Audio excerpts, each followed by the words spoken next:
The bank's fraud alert message flashed on my phone screen while I was in the middle of preparing closing arguments for tomorrow's case. $150,000. Transferred out. My stomach dropped as if I'd missed a step going downstairs. I'm Penny, and until 5 minutes ago, I thought I had my life perfectly arranged. The kind of order that comes from 15 years of meticulous planning and calculated decisions. The kind that lets you sleep at night knowing tomorrow won't bring any surprises. Miss Carter.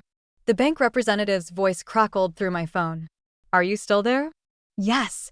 My fingers trembled as I pulled up my banking app. When was this transfer made? Yesterday at 3:42 p.m. The funds were moved to an account under the name Lucas Bennett. Lucas. My fiancé. The man who'd spent last night planning our honeymoon while I dozed off on his shoulder. That's impossible, I said, but the words felt hollow. I never authorized. The transfer was authenticated using your security credentials, Miss Carter. The leather of my office chair creaked as I leaned back, my eyes fixed on the framed photo of Lucas and me at his family's summer house. His mother Eleanor's perfectly manicured garden in the background, his father Richard's arm around my shoulder. One big happy family. I need you to freeze the account immediately, I said, my lawyer voice taking over. And I want all transaction records from the past month. Of course, Miss Carter. We'll begin our investigation right away. After hanging up, I called Lucas. Straight to voicemail. I tried again. Same result. My phone buzzed with a text from Eleanor. Darling, don't forget dinner tonight. 7 sharp. We're celebrating Richard's new investment venture. I stared at the message until the words blurred. The Bennetts and their endless celebrations, their champagne toasts to success that always seemed just around the corner. How had I never noticed the desperation beneath their polished smiles? Another call to Lucas. Voicemail again. I opened my desk drawer and pulled out the prenuptial agreement I'd been drafting. The one I hadn't shown Lucas yet. The one that would have protected my assets, including that $150,000 I'd been saving since my first year of law school. My office phone rang. It was Megan, my best friend from the DA's office. Penny, you need to see this, she said without preamble. I'm sending you a link. It's about the Bennetts. The email notification popped up as she spoke. I clicked the link, and there it was, a local news article about Richard Bennett's investment firm. The words investigation and fraud jumped out at me like neon signs. I closed the browser and reached for my car keys. The Bennetts wanted dinner at 7? Fine. I'd be there. But first, I had some questions for my fiancé. The Bennett estate loomed before me, its perfectly trimmed hedges and manicured lawn a monument to appearances. I gripped my steering wheel, rehearsing the questions I needed answered, but Lucas's car wasn't in the circular driveway. Of course not. Eleanor opened the door before I could knock, champagne flute in hand. Darling, you're early. Come help me finish the table arrangements. I followed her through the marble foyer, past the Ming vases that probably cost more than my annual salary. The dining room sparkled with crystal and silver, elaborate flower arrangements dotting the massive table. Richard's closing a magnificent deal, Eleanor said, adjusting a place card. Australian mining interests. Simply revolutionary. Where's Lucas? I kept my voice steady, casual. Oh, he and Nathan had some last-minute business to handle. They'll join us shortly. She paused, studying my face. Is everything all right, dear? You look tense. Before I could respond, Richard's booming voice filled the room. If it isn't my favorite future daughter-in-law. He swept in, cologne and confidence preceding him. Have you heard about our latest venture? Actually, I did see something interesting today. I met his gaze. An article about your firm. The champagne flute in Eleanor's hand trembled slightly. Richard's smile didn't waver, but something flickered in his eyes. You can't believe everything you read, he said, loosening his tie. Jealous competitors spreading rumors. Nothing more. Eleanor touched my arm. Penny, dear, would you help me in the kitchen? These soufflés are so temperamental. In the kitchen, she busied herself with dishes that didn't need attention. You know how these things go, darling. Business can be so complex. Like transferring money without authorization? The words slipped out before I could stop them. She froze, then slowly turned. I don't know what you mean. $150,000, Eleanor. From my account to Lucas's. Yesterday, the kitchen door swung open. Nathan stumbled in, his designer suit wrinkled, eyes bloodshot. Mom, I need to talk to you about. He stopped short when he saw me. Nathan, Eleanor's voice sharpened. Where's your brother? He's handling something. Nathan's hands shook as he reached for the decanter of whiskey on the counter. Eleanor intercepted him. Not now. Go clean up before dinner. I watched this exchange, pieces clicking into place. The article. The missing money. Nathan's trembling hands. Lucas's absence. I think I said quietly, we all need to have a very different kind of conversation tonight. Richard appeared in the doorway, his phone pressed to his ear. The transfer didn't clear? What do you mean it's frozen? His eyes met mine, and for the first time, I saw real fear there. The doorbell rang. Through the foyer windows, I caught a glimpse of familiar faces, police officers in suits, badges glinting in the evening light. Eleanor's champagne flute shattered on the marble floor. I sat across from Lucas in a coffee shop 3 blocks from the police station, watching him stir his untouched latte. The same hands that had stolen my savings now fidgeted with a wooden stirrer, splitting it into tiny pieces. Nathan's gambling debts, he said finally. They were going to kill him, Penny. So you decided to kill my trust instead? His eyes met mine, those same eyes that had once made me believe in fairy tales. Dad's investments went south.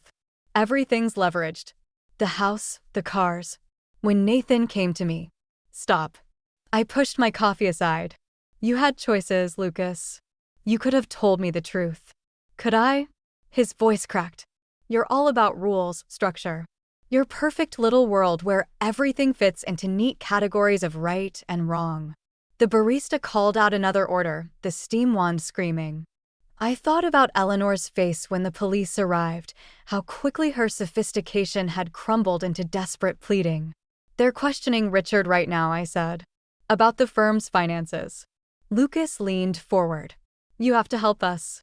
You're a lawyer. There must be something. Like what? Helping you hide more fraud? Lying to investigators. My engagement ring caught the light, mocking me. How long have you been covering for them? Before he could answer, my phone buzzed. A text from Megan. Check your email. Found something about Nathan's casino visits. You don't understand family loyalty, Lucas said, his voice hardening. Everything I did was to protect them. And what about protecting me? I stood up, my chair scraping against the floor. Your mother called me this morning, asking if I could loan them another $50,000. She actually thought. Mom's desperate. We all are. He grabbed my wrist. Just give us time to sort this out. Please. I pulled away, but not before noticing the designer watch on his wrist, new, expensive. Bought with my money? Your father's firm is under federal investigation. Nathan's being questioned about money laundering. And you. I slipped off my engagement ring and placed it on the table. You're still lying to me. Penny, wait. I found the offshore account, Lucas. The one in the Caymans. Want to explain that? His face went pale. Behind him, through the cafe window, I saw Eleanor's Mercedes pull up. She stepped out, perfectly coiffed despite everything, her red-soled shoes clicking on the sidewalk. Mother's here to help with damage control? I asked, reaching for my phone. Good timing. Because I just forwarded some very interesting documents to the FBI. The bell above the door chimed as Eleanor entered, her smile brittle as winter ice. Eleanor's heels clicked across my office floor like a metronome counting down to disaster. She placed a manila envelope on my desk, her manicured nails tapping the surface twice. You're making a terrible mistake, dear, she said, settling into the chair across from me. Family protects family. I'm not family. I left the envelope untouched. And I'm done being manipulated. No, she tilted her head. Then why did Lucas give you access to those offshore accounts last month? My hand froze over my coffee mug. What? Your signature is all over the transfer documents. Digital signatures, but still. She smiled, all teeth and threat. Richard may be facing charges, but you're implicated too. My phone buzzed, Megan again. I ignored it, focusing on Eleanor's perfect composure, searching for cracks. You forged my signatures. Prove it. She opened the envelope, spreading papers across my desk. Your law firm's reputation, your career, everything you've built. Are you ready to lose it all over principle? Another buzz. Then another. I glanced at my phone. 3 missed calls from Lucas, 2 from Nathan. A text from an unknown number. Need to talk about the Bennetts. Vanessa, what do you want? I asked Eleanor. Drop the FBI tip. Tell them it was a misunderstanding. She leaned forward. Help us fix this and everyone wins. My office door opened. Megan stood there, face grim. Penny, turn on the news. Now. I reached for my remote. The screen flickered to life. Richard Bennett in handcuffs, being led from his office. The crawler beneath showed numbers, millions missing, investors ruined, lives destroyed. Mother. Lucas appeared in my doorway, tie loose, face ashen. They're freezing everything. All the accounts. Eleanor's composure cracked. Even everything. I watched them, these people who'd almost become my family, their carefully constructed world crumbling. My phone buzzed again. That unknown number. You should take that, Eleanor said quietly. Vanessa always did have impeccable timing. I stared at her. You know, everyone's secrets eventually come out, dear. She stood, smoothing her skirt. The question is, whose secrets will destroy more lives? Lucas moved toward my desk. Penny, please. Don't. I held up my hand, remembering his new watch, the offshore accounts, the forged signatures. Just don't. My phone buzzed one final time. A text from Megan. Found proof of who really accessed your accounts. You need to see this. I looked at the Bennetts, Eleanor's calculated calm, Lucas's desperate eyes, and made my decision. Sometimes burning bridges lights the way forward. Get out, I said, reaching for my phone. All of you. The cafe where I met Vanessa was nothing like the Bennetts' usual haunts, no crystal chandeliers or imported marble. Just cracked vinyl booths and coffee that tasted like regret. She stirred her untouched cup, her red nails chipped and worn, so different from Eleanor's perfect manicure.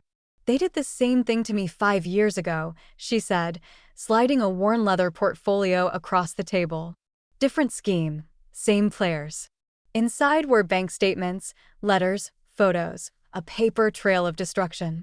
My hands trembled as I recognized Eleanor's signature style, the careful manipulation, the gradual isolation of targets. Lucas knew. My voice sounded distant, even to myself. Lucas orchestrated it. Vanessa's laugh was bitter as black coffee. He's the architect, Penny. Eleanor provides the charm, Richard the connections, Nathan the convenient excuse. But Lucas? He plans everything. My phone lit up with his name again. 7th call today. There's more, Vanessa said, pulling out another envelope. Remember the Cayman transfers? Look at the dates. The timestamps showed transfers going back 3 years, long before I'd met Lucas. My name appeared on documents I'd never seen, my signature forged with practiced precision. They're setting you up as the fall guy, she said quietly. Just like they did with me. The cafe door chimed. Nathan stumbled in, looking worse than at the family dinner. His eyes found us, widened with recognition. You shouldn't be here, he slurred, gripping the back of an empty chair. Lucas is going to. Going to what? I stood, anger finally overtaking shock. Steal more of my money? Forge more signatures. You don't understand, Nathan's voice cracked. He's not who you think. Neither are you. Vanessa's words cut like ice. Tell her about Monaco, Nathan. Tell her what happened to the last person who threatened to expose your family. Nathan's face went ash-white. He backed away, nearly knocking over a waitress. My phone buzzed again. Megan, this time, FBI wants to meet. They have questions about your involvement. They'll destroy you, Vanessa said, watching Nathan flee. Unless you destroy them first. I looked down at the evidence spread before me, the elaborate web of lies, the carefully constructed trap I'd walked into. Everything I'd believed about Lucas, about our future, was as fake as the signatures on those documents. Why are you helping me? I asked Vanessa. She gathered the papers, her movements deliberate. Because someone finally needs to break the Bennett family's pattern. And you. She met my eyes. You're angry enough to do it. My phone lit up one last time, a text from Lucas. I can explain everything. Please don't do anything rash. I smiled, thinking of Eleanor's threats, Richard's handcuffs, Nathan's fear. You're right, I told Vanessa. I am. The Bennett estate looked different in the rain, its grandeur washed away to reveal hairline cracks in the facade. I walked past Eleanor's prized roses, clutching Vanessa's portfolio like a shield, and rang the doorbell. Lucas opened the door. You came. Family meeting, right? That's what you called it. I stepped inside, water dripping onto imported marble. Where's everyone? Study. His hand moved toward my arm but stopped short. Penny, before we go in. Save it. The study door opened to Richard behind his mahogany desk, Eleanor perched beside him like a bird of prey. Nathan slumped in a corner chair, avoiding everyone's eyes. The perfect family tableau, waiting for their latest victim. Darling, Eleanor started, we can explain. I dropped the portfolio on Richard's desk. Documents spilled out, bank statements, forged signatures, offshore accounts. Monaco, I said. Want to tell me about Monaco, Richard? The color drained from his face. Behind me, Lucas inhaled sharply. That's ancient history, Eleanor cut in. Irrelevant. Like Vanessa was irrelevant? I turned to Lucas. Or did you think I wouldn't find out about that either? Nathan stood suddenly. We should tell her. Shut up, Lucas snapped. No. I pulled out my phone, opened my recording app. Let him talk. Eleanor rose, all pretense of warmth gone. Think carefully about what you're doing, Penelope. Your name is on those documents too. Because you put it there. I met her gaze. But here's what you didn't know, I've been recording everything. Every conversation, every threat, every admission. Lucas moved toward me. You're bluffing. Check your brother's phone. I smiled as Nathan paled further. He's been quite chatty lately. Especially about Monaco. Richard slammed his hand on the desk. Enough. You think you can threaten us? We built this family on lies. I played the recording of Nathan's confession from the cafe. Or just theft and forgery? The study door burst open. FBI agents poured in, badges glinting. I stepped back, watching the scene unfold, Richard's protests, Eleanor's composed mask cracking, Nathan's relief. Lucas grabbed my arm. You don't understand what you've done. I understand perfectly. I pulled free. You taught me well. Family protects family, right? As handcuffs clicked shut around his wrists, I saw something I'd never seen before in Lucas's eyes, fear. Miss Carter, an agent called, will need your statement. I walked out of the study, past the family portraits, past the life I'd almost had. My phone buzzed, Vanessa, is it done? I looked back at the Bennett family's empire crumbling behind me. Yes, I typed. It's done. But something in Lucas's eyes haunted me. Maybe Eleanor was right. I didn't understand what I'd done. Not yet. The prison visiting room smelled of industrial cleaner and desperation. Lucas sat across from me, prison jumpsuit replacing his tailored suits, but his eyes still held that calculating gleam. You don't have the whole story, he said, leaning forward. About Monaco.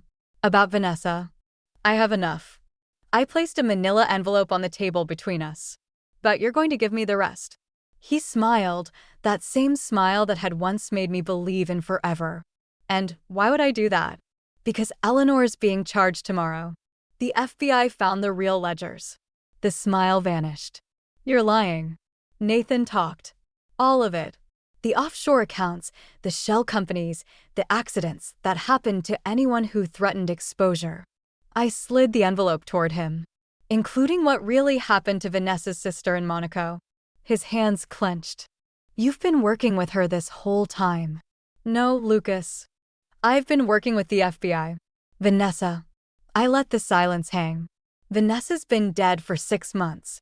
The color drained from his face. That's impossible. I just saw. Her sister. Twin sister. The one who survived your family's last investment opportunity. I pulled out my phone, showed him the death certificate. She's been playing you, playing all of us, waiting for the right moment. Lucas lunged across the table, but the guards were faster. As they restrained him, papers spilled from the envelope, crime scene photos, bank records. A newspaper clipping about a tragic yacht accident in Monaco. You think you've won? He snarled.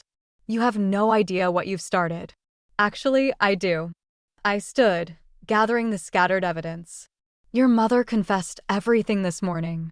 About Monaco, about Vanessa, about how you orchestrated all of it. She would never. A mother's love has limits, Lucas. Especially when she discovers her son was planning to frame her for everything. His face contorted. You're just like them. Playing games, manipulating. No. I placed my engagement ring on the table. I'm what you created. You taught me how to destroy someone from the inside out. Consider this my final lesson. As the guards led him away, my phone buzzed. A text from an unknown number. Justice served. Thank you, V's sister. I walked out of the prison into bright sunlight, leaving behind the man I'd almost married and the woman I'd almost become. The Bennett family's empire was ashes, their secrets exposed, their power broken. But Lucas was right about one thing: I didn't understand what I'd started. Because revenge, like love, never ends quite the way you expect. The Bennett estate sold at auction on a crisp autumn morning. I watched from my car as strangers carried out Eleanor's precious antiques, Richard's leather-bound books, the family portraits that had witnessed generations of lies. My phone buzzed, a text from Nathan. Thank you. Rehab's working. I'm finally free. Through the wrought iron gates, I spotted Eleanor supervising the removal of her roses. Even now, she maintained her perfect posture, though her designer clothes had been replaced by department store basics. She caught my eye and raised her hand, not quite a wave, not quite a surrender. I drove to the cemetery where a simple headstone read, Vanessa Green, beloved sister. Fresh flowers lay at its base, along with a newspaper clipping about the Bennett family's downfall. A handwritten note fluttered in the breeze. We did it. V. Quite a show you orchestrated, Megan said, appearing beside me. The FBI's still unraveling their schemes. 20 years of fraud, 3 continents, countless victims. And one very patient sister, who disappeared right after the arrests. Megan handed me an envelope. This came for you at the office. Inside was a single photo, Vanessa and her sister on that yacht in Monaco, before everything went wrong. On the back, in familiar handwriting, sometimes revenge is just another word for justice. My phone rang, the prison's number. Lucas, again. I declined the call, remembering his last words in the visiting room. You have no idea what you've started. But he was wrong. I knew exactly what I'd started, the truth. And the truth, once unleashed, had its own kind of revenge. The media's calling it the scandal of the decade, Megan said. Your name's being floated for partner. I pocketed the photo. I'm leaving the firm. What? Opening my own practice, specializing in fraud victims. I smiled at Vanessa's headstone. Someone needs to help people fight back. A sleek black car pulled up to the cemetery gates. Through the tinted windows, I glimpsed a woman who looked exactly like Vanessa. She raised her hand in a subtle salute before the car glided away. Was that, Megan started. Sometimes it's better not to know all the answers. I turned away from the grave. Some secrets deserve to stay buried. My engagement ring sat heavy in my pocket, my last tie to the Bennett legacy. I pulled it out, studying how it caught the light one final time. Then I placed it on Vanessa's headstone, a glittering monument to promises broken and remade. The truth about revenge isn't that it heals you. It's that it transforms you. And sometimes, that transformation is the only justice you need.